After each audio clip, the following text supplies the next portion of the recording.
Price the Lord. ക്രിസ്തീയ ജീവിതം ഒറ്റ വാക്കിൽ പറയുകയാണെങ്കിൽ എന്താണെന്ന് ഇന്നത്തെ സുവിശേഷ ഭാഗം പറഞ്ഞു തരുന്നുണ്ട്.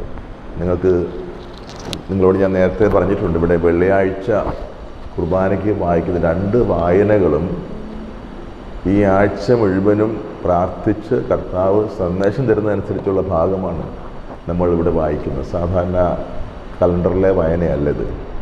ഓരോ വെള്ളിയാഴ്ചയും ഇവിടെ വരുന്ന ജനത്തോട് കർത്താവ് എന്താണ് പറയാൻ ആഗ്രഹിക്കുന്നത് അത് ദിവസങ്ങൾക്ക് മുമ്പേ പ്രാർത്ഥിച്ച് കർത്താവ് തരുന്ന വചനമാണ് വായിക്കുന്നത്. ഇന്നത്തെ സന്ദേശത്തിൽ കർത്താവ് എന്താ പറയുന്നത്? കർത്താവിനെ സ്നേഹിക്കുന്നതിനെ പറ്റിയാണ് പറയുന്നത്. ശിഷ്യത്വം എന്ന് പറയുന്നത് കർത്താവിനെ സ്നേഹിക്കലാണ്. ബെനഡിക്ട് പാപ്പ മഹാജ്ഞാനിയായ 16-ാമൻ ബെനഡിക്ട് പാപ്പ പറയുകയാണ്, മറ്റ് മതങ്ങളും ക്രിസ്തു മതവും തമ്മിലുള്ള ഏറ്റവും പ്രധാന വ്യത്യാസം അദ്ദേഹം പറയുന്നത്, മറ്റു മതങ്ങൾക്കെല്ലാം കുറേ നിയമങ്ങൾ അനുസരിച്ചാൽ മതി. അത് ചെയ്യരുത്, ഇത് ചെയ്യണം, അത് ചെയ്യണം, ഇത് ചെയ്യണം. എന്നാൽ ക്രിസ്തു മതത്തിൽ നിയമാനുസരണമേ അല്ല പ്രധാനപ്പെട്ട കാര്യം. പിന്നെയോ ഒരാളെ സ്നേഹിക്കലാണ്. അത് യേശു ക്രിസ്തുവിനെ. ഹല്ലേലൂയ. ഇത് നമ്മളെപ്പോഴും ഓർത്തിരിക്കണം. ക്രിസ്തു മതത്തിൻ്റെ കാമ്പും കാതലും സ്നേഹമാണ്, നിയമാനുഷ്ഠാനമല്ല. അതുകൊണ്ടാണ് പൗലോസ് അപ്പോസ്തലൻ 100 കണക്കിന് പ്രാവശ്യം പറയുന്നുണ്ട്, നിയമാനുഷ്ഠാനത്തിലൂടെ ആരും രക്ഷ പ്രാപിക്കുകയില്ല. പ്രത്യേകത വിശ്വാസം മൂലമാണ് രക്ഷ. എന്താ വിശ്വാസം എന്ന് പറയുന്നത്? കത്തോലിക്ക സഭയുടെ മതബോധഗ്രന്ഥം 150-ാം ഖണ്ഡികയിൽ പറയും, വിശ്വാസം എന്നത് ദൈവത്തോടുള്ള അടുപ്പമാണ്, ബന്ധമാണ്. അപ്പം ക്രിസ്തീയ ജീവിതം മറ്റ് മതങ്ങളിൽ നിന്ന് തീർത്തും വ്യത്യസ്തമാകുന്ന ഈ ഒറ്റ പോയിന്റിലാണ്. എന്താ? ക്രിസ്തു മതത്തിലുള്ള ജീവിതം എന്ന് പറയുന്നത് കുറേ നിയമങ്ങൾ പേടിച്ചിട്ട് പാലിച്ചുള്ള ജീവിതമല്ല, മറിച്ച് യേശു ക്രിസ്തു എന്ന വ്യക്തിയുമായിട്ടുള്ള അഗാധമായ സ്നേഹബന്ധമാണ്. Praise the Lord. Hallelujah, hallelujah, hallelujah. ഈ കർത്താവിനെ എങ്ങനെയാണ് സ്നേഹിക്കേണ്ടത്? നമ്മൾ മനസ്താവ പ്രകടനത്തിൽ പറയുന്നത് എന്താണെന്നറിയാം. എങ്ങനെയാണ് പറയുന്നത്? എൻ്റെ ദൈവമേ, ഏറ്റവും നല്ലവനും എല്ലാറ്റിലും ഉപരിയായി സ്നേഹിക്കും. ആരാ അത്? ഇനി സത്യസന്ധമായി നിങ്ങളൊന്ന് പറയാവോ? നിങ്ങൾ നെഞ്ച കൈവച്ചിട്ട് നിങ്ങൾ ഇന്നത്തെ സുവിശേഷത്തിൽ ഈശോ പറയുന്നത് എന്താണ്? എന്തൊരു വർത്താന കർത്താവ് പറഞ്ഞിരിക്കുന്നത് അല്ലേ? നമ്മളെ വിഷമിപ്പിച്ച് കളയും അല്ലേ? എന്താ പറഞ്ഞിരിക്കുന്നത്? അങ്ങോട്ട് പോകാൻ പറ്റതിന് മുമ്പ് വേറെ പറയാനുണ്ട്. സ്വന്തം പിതാവിനെയും മാതാവിനെയും ഭാര്യയെയും മക്കളെയും സഹോദരന്മാരെയും സഹോദരിമാരെയും എന്നല്ല, സ്വജീവനത്തിനെ വെറുക്കാതെ എൻ്റെ അടുത്ത് വരുന്ന ആർക്കും എൻ്റെ ശിക്ഷ. അത് പറഞ്ഞ പശ്ചാത്തലമാണ് എന്നെ വിസ്മയിപ്പിച്ച് കളഞ്ഞത്. പശ്ചാത്തലം എന്നതാ? വലിയ ജനക്കൂട്ടം അവൻ്റെ കൂടെ പോകുകയായിരുന്നു. കർത്താവ് എക്സൈറ്റഡ് ആണ് സമയം. എന്താണ്? ലക്ഷക്കണക്കിന് അനുയായികൾ കർത്താവിൻ്റെ പുറകെ നടക്കുമ്പോൾ കർത്താവ് പറയുക, ആരും വരണ്ടേ എൻ്റെ കൂടെ. കാരണം വെക്കാവുന്നതിൽ ഏറ്റവും കഠിനമായ വ്യവസ്ഥയായത് അല്ലേ? ജനലക്ഷങ്ങൾ കർത്താവിനെ മുട്ടുവരിയും വരും പറയാണ്, നിന്റെ അപ്പനെ നീ വെറുക്കാവോ, നിന്റെ അമ്മയെ നീ വെറുക്കാവോ, നിന്റെ ഭാര്യയെ നീ വെറുക്കാവോ, നിന്റെ ഭർത്താവിനെ നീ വെറുക്കാവോ എന്ന് ആരെങ്കിലും വെറുക്കുമോ? അവിടെ വെറുക്കുക എന്ന വാക്കിന് അർത്ഥമുണ്ട് കേട്ടോ. അതായത് ലവ് ലെസ്. അതായത് ഈശോയേക്കാൾ കുറച്ചേ നിന്റെ ഭാര്യയെ സ്നേഹിക്കാവൂ, ഈശോയേക്കാൾ കുറച്ചേ നിന്റെ ഭർത്താവിനെ സ്നേഹിക്കാവുള്ളൂ, ഈശോയേക്കാൾ കുറച്ചേ നിന്റെ അപ്പനെ സ്നേഹിക്കാവുള്ളൂ, ഈശോയേക്കാൾ കുറച്ചേ നിന്റെ അമ്മയെ. ഇതാണ് അർത്ഥം. വെറുക്കുക എന്ന അവിടുത്തെ അർത്ഥം അതാണ്. ഇനി നിങ്ങളൊന്ന് മനസ്സാക്ഷി പരിശോധിച്ച് നോക്കി. എല്ലാവരും കണ്ണടച്ചൊരു നിമിഷം, സത്യസന്ധമായിട്ട് പറയണം കേട്ടോ. ആരും കയ്യൊന്നും പൊക്കി കാണിക്കൊന്നും വേണ്ട, ചിന്തിച്ചാൽ മതി. ഇത്രയും കാലത്തെ എൻ്റെ ജീവിതത്തിൽ ഞാൻ എൻ്റെ അപ്പനേക്കാൾ കൂടുതൽ, എൻ്റെ അമ്മയേക്കാൾ കൂടുതൽ എൻ്റെ ഭാര്യയേക്കാൾ കൂടുതൽ, എൻ്റെ ഭർത്താവിനേക്കാൾ കൂടുതൽ, എൻ്റെ കുഞ്ഞിനേക്കാൾ കൂടുതൽ, എൻ്റെ ജോലിയേക്കാൾ കൂടുതൽ, എൻ്റെ ആരോഗ്യത്തെക്കാൾ കൂടുതൽ, എന്നേക്കാൾ കൂടുതൽ ഈശോയെ ഞാൻ സ്നേഹിച്ചിരുന്നു.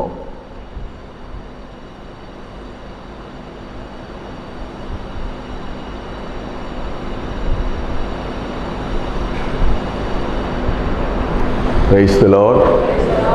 ഉത്തരം ആരും കൈവക്കി പറയണ്ട. കാരണം ഈ ചോദ്യം എന്ന് ചോദിക്കുന്നറിയാവും? മരിക്കാൻ നേരത്ത് ചോദിക്കും അല്ലേ? മരിക്കാൻ നേരത്ത് ഈ ചോദ്യം ചോദിക്കും. ഈ ചോദ്യത്തിൻ്റെ ഉത്തരം അനുസരിച്ചാണ് സ്ഥലം നിശ്ചയിക്കാൻ പോകുന്നത്. Hallelujah, hallelujah. ഞാനൊരു സ്ഥലത്ത് ഒരിക്കൽ എന്നെ ഒരു സ്ഥലത്ത് ഒരു വെഞ്ചിരിപ്പിന് വിളിച്ചു. വെഞ്ചിരിപ്പിന് ഫ്ലാറ്റാണെന്നാണ് എനിക്ക് തോന്നുന്നത്. വെഞ്ചിരിച്ച് കഴിഞ്ഞപ്പോൾ നല്ല കനമുള്ള ഒരു കവർ എൻ്റെ കയ്യിലേക്ക് തന്നവർ പറഞ്ഞു, അച്ഛാ ഇത് അച്ഛന് പേഴ്സണലായിട്ട് ഉപയോഗിക്കാനുള്ള പണമാണെന്ന് പറഞ്ഞ് തന്നു. നല്ല കനമുണ്ടായിരുന്നു. അത് കണ്ടപ്പോൾ എൻ്റെ കണ്ണ് നിറഞ്ഞു പോയി. കാര്യം എന്നറിയാമോ? ഞാനത് അവിടെ പോയത് ആ കുടുംബത്തോടുള്ള ഒരു പ്രത്യേക സ്നേഹത്തിൻ്റെ പേരിലാണ് പോയത്. സ്വാർത്ഥതയുടെ ഒരംശം പോലും എനിക്കില്ല. ഞാൻ സ്നേഹത്തെ പ്രതി മാത്രം പോയിട്ട് എനിക്ക് പ്രതിഫലം തന്നപ്പോൾ അതെനിക്ക് ദുഃഖമായി തീർന്നു. നിങ്ങൾക്ക് മനസ്സിലാവുന്നുണ്ട് ഭാഷ എന്താ അർത്ഥം? യഥാർത്ഥ സ്നേഹമാണെങ്കിൽ ഒന്നും പ്രതീക്ഷിക്കുകയില്ല. ശരിയാണോ? ആണോ? പറഞ്ഞേ. അത് കാര്യം കർത്താവിനെ അനുഭവത്തിൽ പഠിപ്പിക്കാൻ വേണ്ടി ആയിരിക്കും. എൻ്റെ കണ്ണും ശ്വാസം ഞാൻ തിരിച്ചു കൊടുത്തു. അയ്യോ എന്നെ അങ്ങനെ കാണിക്കുന്നത് എന്താ? അച്ഛന്മാരൊക്കെ ബെഞ്ചിരിക്കുമ്പോൾ എന്തെങ്കിലും മേടിക്കും. ഞാൻ പറഞ്ഞ അങ്ങനെ നിങ്ങൾക്ക് വിഷമമുണ്ടെങ്കിൽ ധ്യാനകേന്ദ്രം കടാകടപ്പടി അവിടെ കൊണ്ട് കൊടുത്തേക്കാൻ പറഞ്ഞു. ധ്യാനകേന്ദ്രം കടത്തി മുൻകിടക്കുക, അതുകൊണ്ട് അവിടെ കൊണ്ട് കൊടുത്തേക്കാൻ പറഞ്ഞു. എൻ്റെ തരണം. നിങ്ങൾക്ക് മനസ്സിലാകുന്ന ഭാഷയാണ്. നമ്മൾ ഒരാളെ സ്നേഹിക്കുമ്പോൾ യഥാർത്ഥ സ്നേഹമാണെങ്കിൽ അയാളിൽ നിന്നൊന്നും നമുക്ക് പ്രതീക്ഷിക്കുകയില്ല. മാത്രമല്ല നെഗറ്റീവായിട്ട് വരുമ്പോഴും അങ്ങോട്ട് സ്നേഹിക്കും. അതിന് ഏറ്റവും നല്ല ഉദാഹരണം അമ്മയുടെ സ്നേഹം അല്ലേ? അമ്മയുടെ സ്നേഹം അങ്ങനത്തെ അല്ലേ? അല്ലേ? മകന് വേണ്ടി അമ്മ മരിക്കുക, എന്നിട്ട് മകൻ്റെ വായിൽ നിന്നും വന്നതെല്ലാം തെറിയും തീർപ്പും കിട്ടണമെല്ലാം അടിയും കുത്തുവെക്കുക, എന്നിട്ട് അമ്മ സ്നേഹിക്കുകയല്ലേ? പിന്നെ ഇതിട്ട് വലിയ ഞാൻ ആനക്കാരിയൊന്നുമല്ല പറയുന്നത്, ഞാൻ സാധാരണ കാര്യം പറയുന്നത്. യഥാർത്ഥ സ്നേഹമാണെങ്കിൽ ആരെയാണോ സ്നേഹിക്കുന്നത് ആ വ്യക്തിയിൽ നിന്ന് നമ്മൾ ഒന്നും പ്രതീക്ഷിക്കില്ല. വല്ലതും തന്നാൽ നമുക്ക് സങ്കടമാകും. നമ്മളെങ്ങനെ കർത്താവിനെ സ്നേഹിക്കുന്നത്? 12 മെഴുകുതിരി എത്തിച്ചേക്കാം. 12 മെഴുകുതിരി ഇങ്ങോട്ട് താ. അല്ലേ? ശരിയല്ലേ? അല്ലേ? ശരിയല്ലേ? 9 ആദ്യ വെള്ളിയാഴ്ച വന്ന് പ്രാർത്ഥിച്ചോളാം, ഇങ്ങോട്ട് താ. ശരിയല്ലേ? എന്താ മുഖം പാടിയിരിക്കല്ലാതെ? പോയില്ലേ? സ്നേഹം പോയില്ലേ? കണ്ടോ? വിശുദ്ധ Yohannan, Saint John of the Cross, സഭയിലെ ഒരു മഹാവിശുദ്ധനാണ്, മഹാജ്ഞാനി. അദ്ദേഹം പറയുകയാണ്, ഒരാളുടെ ജീവിതം ദൈവം വിലയിരുത്തുന്നത് അയാളുടെ സ്നേഹത്തിൻ്റെ ഗുണനിലവാരം നോക്കിയാണ്. The quality of love decides your future. അപ്പം ഞാൻ കർത്താവിനെ സ്നേഹിക്കുന്നത് കർത്താവിൽ നിന്ന് അനുഗ്രഹം പ്രാപിക്കാനാണെങ്കിൽ ഈശോ കുരിശിൽ കിടന്ന് കരയും, ഓ നിനക്ക് എൻ്റെ ജീവൻ തന്നു തന്നെയാ സ്നേഹിച്ചിട്ട് നീ ചപ്പറ കാര്യം കിട്ടാൻ വേണ്ടിയാണ് എൻ്റെ അടുത്ത് വരുന്നത്. ഞാൻ കഴിഞ്ഞ ദിവസം പൂർണ്ണതച്ഛൻ്റെ ഒരു പ്രസംഗം കേട്ടു. അത് ഒരു 2 മിനിറ്റ് ഞാൻ കേട്ടോളൂ. എനിക്ക് വളരെ ഹൃദയത്തെ സ്പർശിച്ചു. അച്ഛൻ പറഞ്ഞ ഈ കുർബാനയെ പറ്റി പറയുകയാണ്. അച്ഛൻ പറയാണ്, നമ്മുടെ കർത്താവ് തൻ്റെ ശരീരം തന്നെ വെട്ടിമുറിച്ച് പ്ലേറ്റിൽ വെച്ച് നിനക്ക് തരികയാണ്. സ്വന്തം ശരീരം ഈശോ വെട്ടിമുറിച്ച് കഴിക്കാൻ പാകത്തിനാക്കി, അപ്പമാക്കി. അല്ല പിന്നെ കഴിക്കാൻ പറ്റും? ചേർത്ത് കഴിക്കാൻ പറ്റിയല്ല. പോത്തിറച്ചി മേടിച്ചുകൊണ്ട് വന്ന് പീസാക്കി തന്നാൽ കഴിക്കാൻ പറ്റുമോ? പിന്നെ എന്ത് ചെയ്യണം? വേവിച്ചാൽ മാത്രം പോരെയോ? വേണ്ടതൊക്കെ ചേർക്കണ്ടേ? അതിന് നമ്മൾ പറയുന്നത് പ്രിപ്പയർ ചെയ്യുക. അപ്പം ഈശോയുടെ ശരീരം, ഇപ്പം പറഞ്ഞ ആശയം എനിക്കിപ്പോൾ കിട്ടിയതാ, അച്ഛൻ പറഞ്ഞതല്ല. ഈശോയുടെ ശരീരം കഴിക്കാൻ പാകത്തിനാക്കിയതാണ് കുർബാന. അല്ല, നമ്മൾ ആരെങ്കിലും കഴിക്കുമോ? എനിക്ക് ആ കൊച്ചിൻ്റെ നാക്കയിലത് വന്ന് എനിക്ക് കാണുമ്പോൾ ഒരു ഞെട്ടല, ഒരു ഷോക്കാണ്. എനിക്കത് കാണുമ്പോൾ ഒരു ബുദ്ധിമുട്ട് പോലെയാണ്. അല്ലേ, ശരിയല്ലേ? പക്ഷെ ഈശോ കഴിക്കാൻ തക്കവണ്ണം പ്രിപ്പയർ ചെയ്തു. എരിവും പുളിയെല്ലാം ചേർത്ത് നല്ല ഒന്നാം തരം. കയ്യിലെടുക്കാനും സുഖം, കഴിക്കാനും സുഖം, ഇറക്കാനും സുഖം, ടിം ടിം. അങ്ങനെ അപ്പം അച്ഛൻ പറഞ്ഞ, പക്ഷേ അച്ഛനെ തിരിച്ചു വരാം. കുർബാനയിൽ ഈശോയുടെ ശരീരവും രക്തവും നമുക്ക് തിന്നാനും കുടിക്കാൻ തന്നിട്ട് നമുക്ക് അതൊന്നും വലിയ പ്രധാനപ്പെട്ട കാര്യമില്ല. നമുക്ക് ഫ്ലാറ്റ് വേണം, ജോലി വേണം, മാർക്ക് വേണം, കാശ് വേണം. അച്ഛൻ പറഞ്ഞ ഭാഷയാണ്. സത്യത്തിൽ ഈശോ അത് കരയല്ലേ? അപ്പം അതുകൊണ്ടാണ്. അല്ലെങ്കിൽ നമുക്ക് തോന്നും, ഇതെന്താ ഈശോ ഒരു മരക്കടമുഷ്ടിക്കാരാണ് ഇങ്ങനെയൊക്കെ പറയുന്നത്? എന്താ സ്വന്തം പിതാവിനെയും മാതാവിനെയും ഭാര്യയെയും മക്കളെയും സഹോദരന്മാർ എന്നല്ല സ്വജീവൻ തീർക്കാൻ ഇങ്ങനെയൊക്കെ പറയാവോ ഈശോ? വെച്ച് മയപ്പെടുത്തി പറയാന്ന് പറയും. Price the Lord. നമ്മളെ എപ്പോൾ വരുമ്പോഴും കർത്താവ് നമ്മുടെ ഹൃദയം നോക്കും. നീ എന്ത് ഹൃദയത്തോടെ വന്ന് നീ എന്നെ സ്നേഹിക്കാനാണ്. എനിക്ക് ഈ വെള്ളിയാഴ്ച ആയതിന് വലിയ ഇഷ്ടമാണ്. കാരണം കർത്താവ് സ്നേഹത്തിൻ്റെ പരമകാഷ്ഠ കാണിച്ച ദിവസമാണ് കുരിശുമരണ ദിവസം. ഈ മുസ്ലിംസ് എങ്ങനെയെന്ന തരത്തിൽ ഈ വെള്ളിയാഴ്ച അവിടെ അവധിയാക്കിയത്? അവർക്ക് അവർ അറിയാതെയാണ് ചെയ്തിരിക്കുന്നത്. സത്യത്തിൽ കർത്താവിൻ്റെ മരണമാണ് അവിടുത്തെ തീവ്ര സ്നേഹത്തിൻ്റെ പ്രകാശനം. അതുകൊണ്ടാണ് നിങ്ങളെല്ലാവരും മനസ്സിലാക്കിക്കൊണ്ടാണല്ലോ നിങ്ങളെല്ലാ വെള്ളിയാഴ്ചയും ജോലിയും പണിയൊക്കെ മാറ്റിവെച്ച് കർത്താവിൻ്റെ മഹാസ്നേഹത്തിൻ്റെ കുരിശുമരണം ആഘോഷിക്കുകയാണ് നമ്മൾ. ശരിക്കും കുർബാന കർത്താവിൻ്റെ മരണം കർത്താവിൻ്റെ മരണം സ്നേഹമാണല്ലോ. അപ്പം കർത്താവിൻ്റെ സ്നേഹോത്സവം നമ്മൾ വെള്ളിയാഴ്ചത്തെ ഈ ശുശ്രൂഷ എങ്ങനെ വിളിക്കാം? കർത്താവിൻ്റെ സ്നേഹോത്സവമാണിത്. കർത്താവ് തന്നെ തന്നിട്ടല്ല നമ്മളോട് സ്നേഹിക്കാൻ പറയുന്നത്. അതുകൊണ്ടാണ് പൗലോസ് അപ്പോസ്തലൻ കൊരിന്ത്യർക്ക് എഴുതിയ ലേഖനത്തിൽ പറഞ്ഞു കേട്ടാൽ നമ്മൾ ഞെട്ടിപ്പോവും. 1 കൊരിന്തോസ് 16-ാം അധ്യായത്തിൽ 22-ാമത്തെ വാക്യം ആണെന്ന് ഞാൻ വിചാരിക്കുകയാണ്. നോക്കട്ടെ, 1 കൊരിന്തോസ് 16:22. അതെ, 16:22. ആരെങ്കിലും കർത്താവിനെ സ്നേഹിക്കാതിരുന്നാൽ അവൻ ശപിക്കപ്പെട്ടവനാകട്ടെ. പൗലോസ്യായുടെ വായിൽ നിന്ന് ഒരിക്കൽ മാത്രമേ ഇങ്ങനെ ഒരു വാക്ക് കേട്ടിട്ടുള്ളൂ. ബാക്കി എല്ലായിടത്തും കൃപയും സമാധാനവും അനുഗ്രഹവും എന്നാണ് പറയുന്നത്. പക്ഷെ ഇവിടെ പറയും ശപിക്കപ്പെട്ടവനാകട്ടെ. ആരാ? കർത്താവ്. ആരെങ്കിലും കർത്താവിനെ സ്നേഹിക്കാതിരുന്നാൽ, ഞാൻ നേരത്തെ പറഞ്ഞ പോലെ മറ്റുള്ളവരെ സ്നേഹിക്കുന്നത് പോലെ കർത്താവിനെ സ്നേഹിച്ചാൽ പറ്റിയല്ല. കർത്താവിനെ സ്നേഹിക്കാനുള്ള നമ്മുടെ ഹൃദയത്തിൻ്റെ കഴിവ് 100% ഉപയോഗിച്ച് സ്നേഹിക്കണം. അപ്പം ആ സ്നേഹത്തിൻ്റെ പ്രത്യേകത. അതുകൊണ്ടാണ് ഈ പ്രാർത്ഥനയിൽ ഏറ്റവും ഉയർന്ന പ്രാർത്ഥന ഏതാണെന്നാണ് പറയുന്നത്? അല്ല, പ്രാർത്ഥനാ രൂപങ്ങൾ പലതുണ്ട്.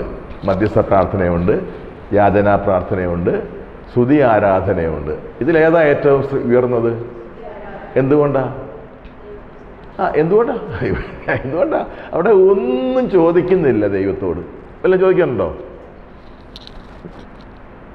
പിന്നെ എന്നാ? അത് സ്നേഹിക്കലാണ്. ഞാനിപ്പം ഈ ബിനുവിനോട് പറയാം, ബിനു നീ എൻ്റെ മുടി വെട്ടിയ ഉഗ്രനായിട്ട് കണ്ടോ എന്ന് പറയുകയാണെങ്കിൽ ബിനുവിനെ ഞാൻ പുകഴ്ത്തുകയല്ലേ ചെയ്യുന്നത്. അത് സ്നേഹം കാണിക്കില്ലല്ലേ? ദൈവത്തെ പുകഴ്ത്തുക, സ്തുതിക്കുക, ദൈവത്തെ സ്നേഹം കാണിക്കുക, ദൈവത്തോട് സ്നേഹം കാണിക്കുക.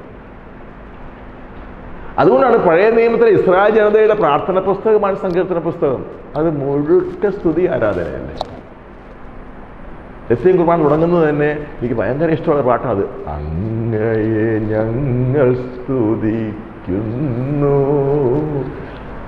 എന്തൊരു മനോഹരമായ സ്തുതി ആരാധന. സൂറമുളപ്പറയത്തിൽ കുർബാനയിൽ തുടക്കം മുതൽ സ്വർഗസ്ഥാനതാവി ഒരു സ്തുതിയാണ്, സങ്കീർത്തനമാല ഒരു സ്തുതിയാണ്, ശബ്ദമുയർത്തിപ്പാടുള്ള സ്തുതിയാണ്, സർവാധിപനാം കർത്താവ് സ്തുതിയാണ്, എല്ലാം സ്തുതിയാണ്.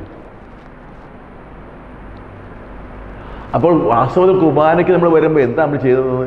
നമ്മൾ കർത്താവിനെ സ്നേഹിക്കുകയാണ് ചെയ്യുന്നത്. അപ്പോൾ അതുകൊണ്ടാണ് അല്ലെങ്കിൽ നമുക്ക് മനസ്സിലാകില്ല എന്താ കർത്താവ് ഇങ്ങനെ. വേറൊരു ഭാഗം ഞാൻ വായിച്ച് കേൾപ്പിക്കുക. ഈ കർത്താവിനെ സ്നേഹിക്കുന്നതിനെ പറ്റി കർത്താവ് പറയുന്നത് എന്തൊരു അതികർക്കശമായി തോന്നിപ്പോവും. ഉദാഹരണം ലൂക്കായുടെ സുവിശേഷം, ഒരുവൻ യേശുവിനോട് പറഞ്ഞു, കർത്താവെ, ഞാൻ ആദ്യം പോയി എൻ്റെ പിതാവിനെ സംസ്കരിക്കാൻ അനുവദിച്ചാലും. യേശു പറഞ്ഞു, മരിച്ചവർ തങ്ങളുടെ മരിച്ചവരെ സംസ്കരിക്കട്ടെ, നീ പോയി ദൈവരാജ്യം പ്രസംഗിക്കുക. വേറൊരുവൻ പറഞ്ഞു, കർത്താവെ, ഞാൻ നിന്നെ അനുഗമിക്കാം, പക്ഷേ ആദ്യം പോയി എൻ്റെ വീട്ടുകാരോട് യാത്ര പറയാൻ അനുവദിക്കണം. യേശു പറഞ്ഞു, കലപ്പയിൽ കൈ വെച്ചിട്ട് പിന്തിരിഞ്ഞു നോക്കുന്ന ഒരുവനും ദൈവരാജ്യത്തിന് യോഗ്യനല്ല. ഇരിക്കാം. Price the Lord. വിശദീകരണം ആവശ്യമുണ്ടോ അതിന്? അല്ല, ഈ ഭൂമുഖത്ത് കണ്ണിച്ചോരയുള്ള ആരെങ്കിലും ഇങ്ങനെ പറയുമോ, അപ്പം മരിച്ചു കിടക്കുക, 4 മണിക്ക് ശവം കിടക്കുക, അത് കഴിഞ്ഞ് വരാം? വേണ്ട വേണ്ട വേണ്ട വേണ്ട. അന്നത്തെ കാലത്ത് ഫ്രീസറില്ല. ചത്ത 24 hours അടക്കുമെന്ന് ഉറപ്പാണ്. പ്രിയപ്പെട്ടവർ, നമ്മൾ ഇതൊന്നും മറക്കരുത്. കർത്താവ് ഒരു തരത്തിലും ഒരു അഡ്ജസ്റ്റ്മെന്റ് തയ്യാറില്ല. അപ്പൊ അത് ഈ സ്നേഹത്തിന്റെ ഭാഷയായതുകൊണ്ട് നമുക്ക് മനസ്സിലാകുന്നില്ലത്. കർത്താവ് ഈ കർത്താവിനെ സ്നേഹിക്കുന്നതിന് കണ്ടീഷൻ വെക്കരുന്നേ. ഇപ്പം ഞാൻ തുടക്കത്തിൽ പറഞ്ഞില്ലേ, നമ്മുടെ ശരീരം നമുക്ക് ശത്രുവാണ്. ഉദാഹരണം, എനിക്കിന്ന് രാവിലെ പനി വന്നു, അല്ലെ ക്ഷീണം വന്നു, ഞാൻ പറയാം, ഞാൻ കുർബാന ചെയ്തില്ല, ജോൺസൺ ചെല്ലിക്കൂ, മറ്റേ ചെല്ലിക്കൂ, വേറെ പറയാൻ എനിക്ക് അങ്ങനെ പ്രലോഭനം ഒന്നും ഉണ്ടായി. ഒരു പ്രലോഭനം ഉണ്ടായി. ഞാൻ ഇന്നലെ മുഴുവൻ ഇവിടെ ശുശ്രൂഷയായിരുന്നില്ല. ഇന്നലെ രാവിലെ വൈകുന്നേരം ഇവിടെ ശുശ്രൂഷയായിരുന്നു. അപ്പം ഞാൻ ഈ വചനം വായിച്ച് ഞാൻ രക്ഷപ്പെട്ടു. ഈ വചനം വായിച്ചുകൊണ്ട് ഞാൻ രക്ഷപ്പെട്ടത്. ഇന്ന് ഈ വചനത്തിന് വേറൊരു വചനം കിട്ടിയിരുന്നെങ്കിൽ ഞാൻ രക്ഷപ്പെടുകയില്ല. എൻ്റെ ശരീരം നമ്മുടെ ശത്രുവാൻ സാധ്യതയുണ്ട്. അതായത് നമ്മൾ നമ്മുടെ ശരീരത്തെ സ്നേഹിക്കുന്നു. എനിക്ക് അയ്യോ വയ്യ, എനിക്ക് വയ്യ. ശരിയാണ്, വയ്യ എന്നുള്ളത് ശരിയാണ്. പക്ഷേ പക്ഷേ പക്ഷേ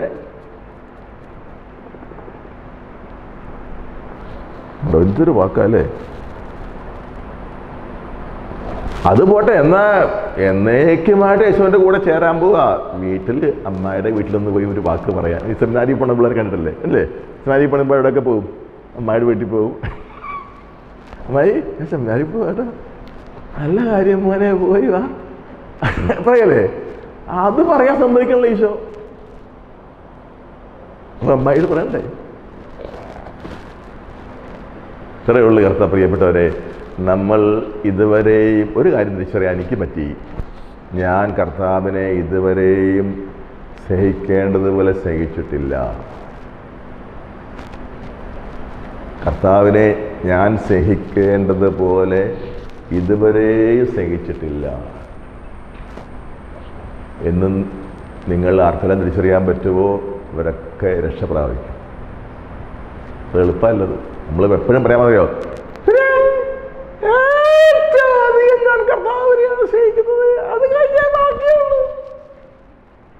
പച്ച കള്ളം പറഞ്ഞ ഒന്നുകൂടെ സംസാരിച്ചോണ്ടാണ്.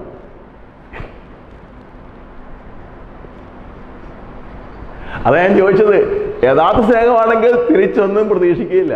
അവിടെയാണ് സ്നേഹത്തിന്റെ അടയാളം. തിരിച്ചൊന്നും പ്രതീക്ഷിക്കുക. ചിലർ പറയില്ലേ, നല്ല വാക്ക് പോലും അച്ഛൻ പറഞ്ഞിട്ടില്ല.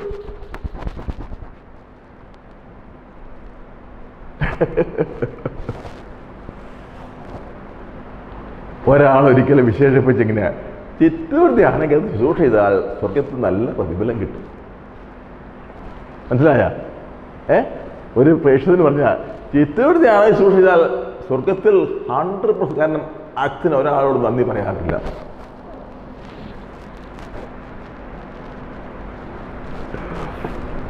പ്രതിഫലം കുറഞ്ഞു പോകും.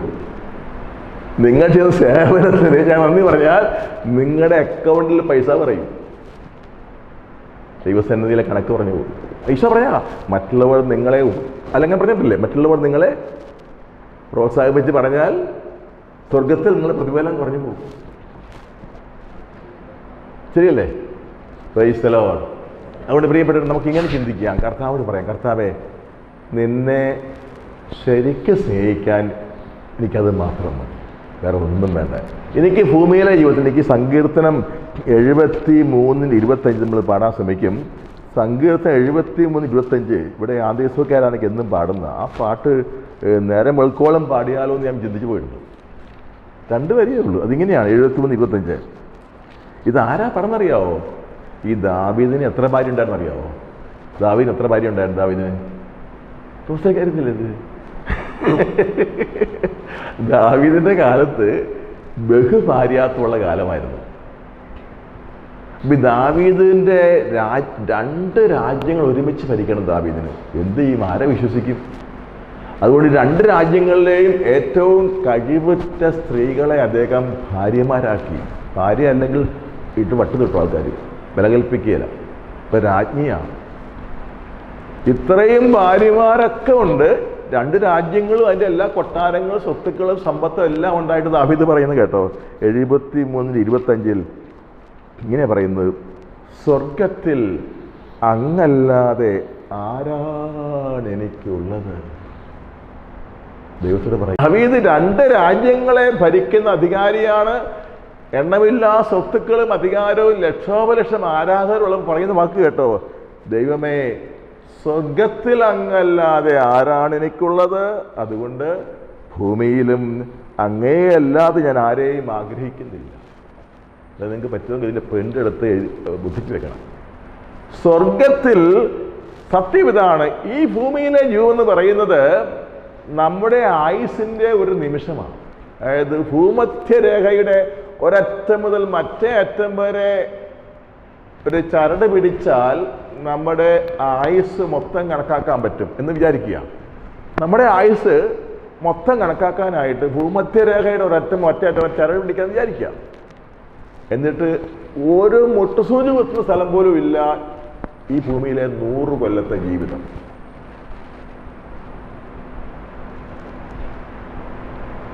ഇത് അറിഞ്ഞവനാണ് ദാവീദ്. അതുകൊണ്ടാണ് പറയുന്നത്, സ്വർഗത്തിൽ ദൈവമേ, ഞാൻ ഈ ഭൂമിയെ സ്നേഹിക്കുന്ന ആരും ഉണ്ടാകണമെന്നില്ല. ഞാൻ ഇന്ന് വേറെ പിരിയാൻ പറ്റിയെന്ന് കഴിയുന്ന ആൾക്കാർ വേറെ പിരിഞ്ഞേ പറ്റൂ. ഭാര്യയും ഭർത്താവും വേറെ പിരിയാൻ പാടില്ല. പക്ഷെ മരിക്കുമ്പോൾ വേറെ പിരിയണം. അല്ല, ഇപ്പം 2 കൂടെ ആത്മഹത്യ ചെയ്യേണ്ടി വരും.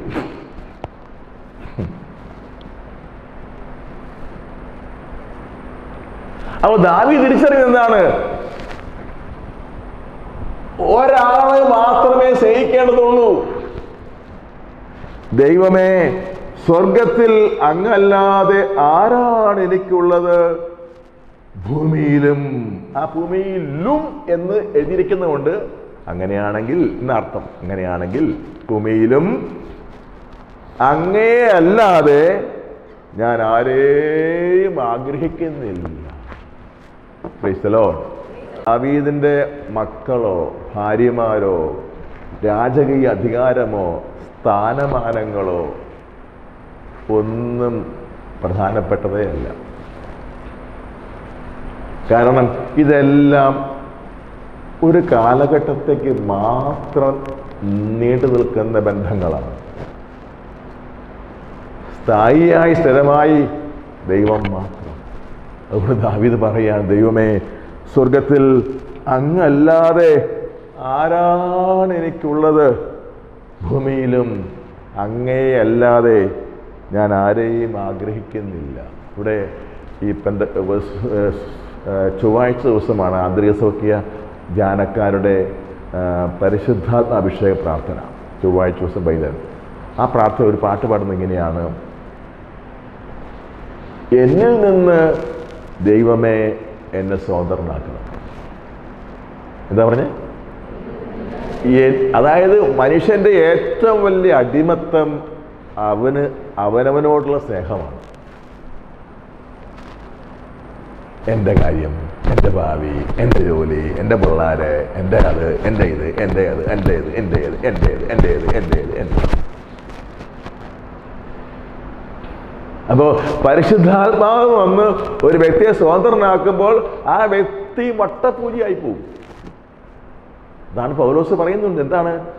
ഞാനല്ല, ഞാൻ ജീവിക്കുന്നു എന്ന് പറയാവുന്നേ ഉള്ളേ. ഞാൻ ജീവിക്കുന്നു എന്നാൽ ഞാനല്ല. ഇത് നമുക്കറിയാവുന്നതല്ലേ? അത് അത് എപ്പോഴത് പറഞ്ഞ പൗലോസിൽ നിന്ന് സ്വതന്ത്രനായി. പൗലോസിൽ സ്വതന്ത്രനായി. അവന്റെ ഹൃദയത്തിൽ അവനില്ല, ദൈവം മാത്രം. ഇതാണ് രക്തസാക്ഷിത്വം, അല്ലേ? രക്തസാക്ഷികൾ മരിച്ചപ്പോൾ അവർ പറഞ്ഞതെന്താ? ഞങ്ങൾ ജീവിതത്തിൽ ഒരുപാട് സന്തോഷങ്ങൾ അനുഭവിച്ചവരാണ്, പക്ഷേ ക്രിസ്തുവിനോടുള്ള സ്നേഹത്തെ പ്രതി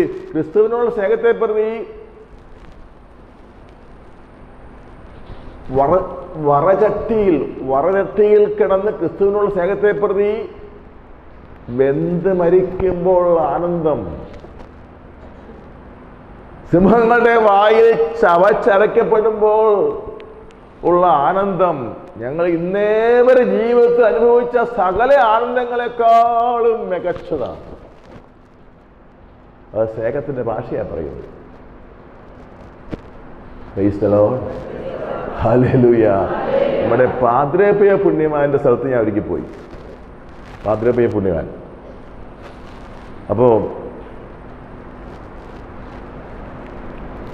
അദ്ദേഹത്തിൻ്റെ ആശ്രമത്തിൽ ഒരു പ്രത്യേക മുറി കാണിച്ചു തരും നമ്മളെ. അവിടെ അദ്ദേഹത്തിൻ്റെ ഒരു സർജറി നടത്തിയ മുറിയാണ്. എഴുതി വച്ചിരിക്കുകയാണ്, അനസ്തേസിയ വേണ്ടെന്ന് പറഞ്ഞു. ഇത് ആരും ചെയ്യുമോ? നമ്മൾ സംഭവിക്കുമോ? അനസ്തേസിയ എന്നില്ലെങ്കിൽ കോടാലിയും മറ്റൊക്കെ എടുത്ത് നേഴ്സുമാരും ഡോക്ടർമാർ വെട്ടി മുറിക്കുമ്പോൾ നമ്മൾ എന്ത് ചെയ്യും?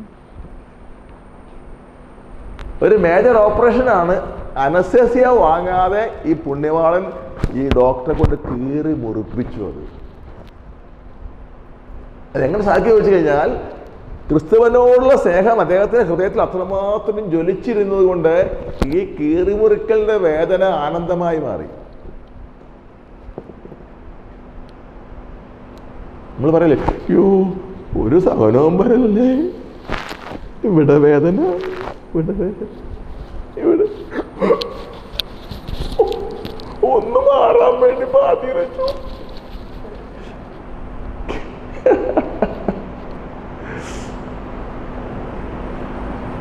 കണ്ടോ? അത് ഞാനവിടെ അന്തിച്ചു നിന്നു. എൻ്റെ ദൈവമേ, ഈ പുണ്യാൾ എന്ത് പണിയെ കാണിച്ചത്.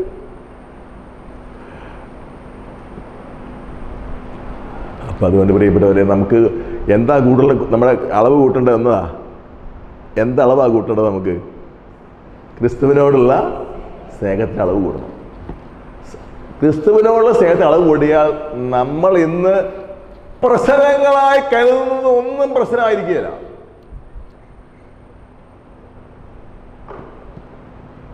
എന്താ പറഞ്ഞേ? ആലോചന പോണ്. ക്രിസ്തുവിനോടുള്ള സ്നേഹം നമ്മുടെ ഉള്ളിൽ വർദ്ധിച്ചാൽ ഇന്ന് നമ്മൾ പ്രശ്നമായി കരുതുന്നതും ക്ലേശമായി കരുതുന്നതും ദുഃഖകരമായി കരുതുന്നതും പ്രയാസം കരുതുന്നതും ഒന്നും അങ്ങനെ. അതാണ് രക്തസാക്ഷികൾ കാണിച്ചു തരുന്ന തത്വത. രക്തസാക്ഷികൾക്ക് ഈ 2015 കുറേ ചെറുപ്പക്കാരെ കൊന്നത് ഞാൻ ഇവിടെ മുൻപ് പറഞ്ഞിട്ടുണ്ട്. എന്താണ്? അവർ ഈജിപ്തുകാരായ 20 യുവാക്കന്മാർ, അവർ ലിബിയയിൽ ഈ കൂലിപ്പണിക്ക് പോയവരാണ്. അവരെ ഒരു ഭീകര ഗ്രൂപ്പുകാർ അറസ്റ്റ് ചെയ്ത് അവരുടെ താവളത്തിൽ കൊണ്ടുപോയിട്ട് പറഞ്ഞു, നിങ്ങളെ ഇപ്പോൾ കൊല്ലുമെന്ന് പറഞ്ഞു.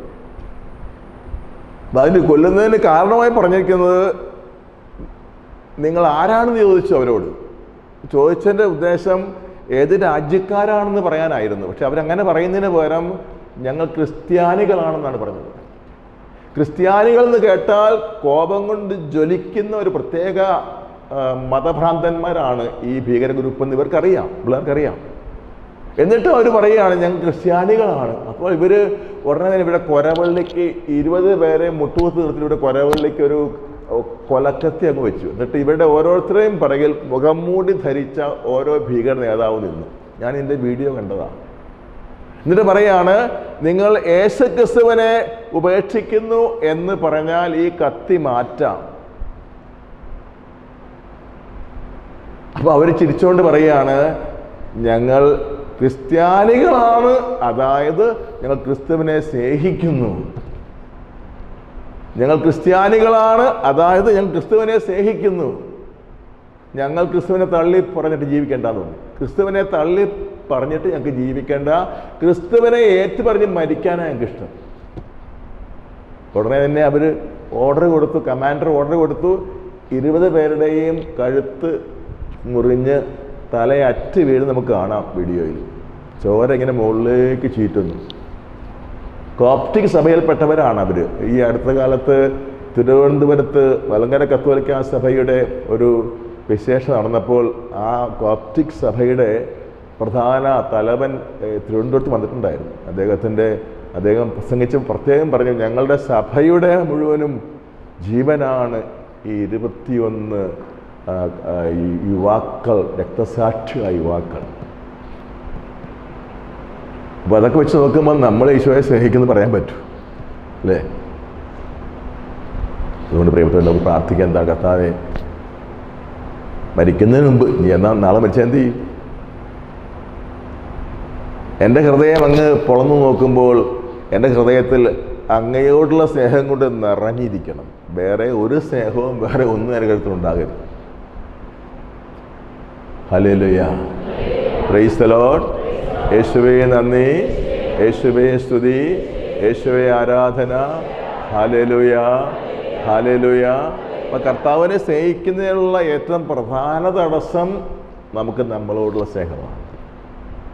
പിന്നെ നമുക്ക് നമ്മളെ വേണ്ടപ്പെട്ടവരോടൊക്കെ സ്നേഹം, അതൊന്നും വേണ്ടെന്നില്ല, അതെല്ലാം ലെസ് കുറച്ച്. കർത്താവിനെ എല്ലാറ്റിലും അധികമായി സ്നേഹിക്കുകയും മറ്റുള്ളവർക്കെല്ലാം, ഞാൻ ഒരു ഉദാഹരണം പറഞ്ഞു തരാം നിങ്ങളോട്, വേഗം മനസ്സിലാകും. കല്യാണം കഴിച്ച ഒരു ഉദാഹരണമാണ്. കല്യാണം കഴിച്ച ഒരു പുരുഷന് അവനെ ജനിപ്പിച്ച് വളർത്തിയ അമ്മയോട് അപ്പനോട് സ്നേഹം വേണം, ഭാര്യയോടും വേണം. ആരുടെ കൂടുതൽ വേണ്ടത്? തെറ്റിപ്പോയി നിങ്ങൾക്ക്.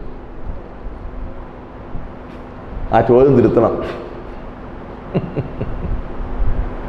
ഭാര്യയോടുള്ള സ്നേഹം ഒരു പ്രത്യേക രീതിയിലുള്ള സ്നേഹമാണ്. അപ്പോഴും അമ്മയുടെ സ്നേഹം വേറെ പ്രത്യേക രീതിയാണ്. അവിടെ കൂടുതലും കുറവും പാടില്ല. ശരിയല്ലേ? കെട്ടികളെ കിട്ടിയപ്പോൾ അപ്പനും അമ്മ വേണ്ടതായ? ഞാൻ മനഃപൂർവ്വം ആ ചോദ്യം ചോദിച്ചത് നിങ്ങളെ പറ്റിക്കാൻ വേണ്ടി. നിങ്ങൾ പണ്ടത്തിലും പറയുന്നത് എനിക്കറിയായിരുന്നു.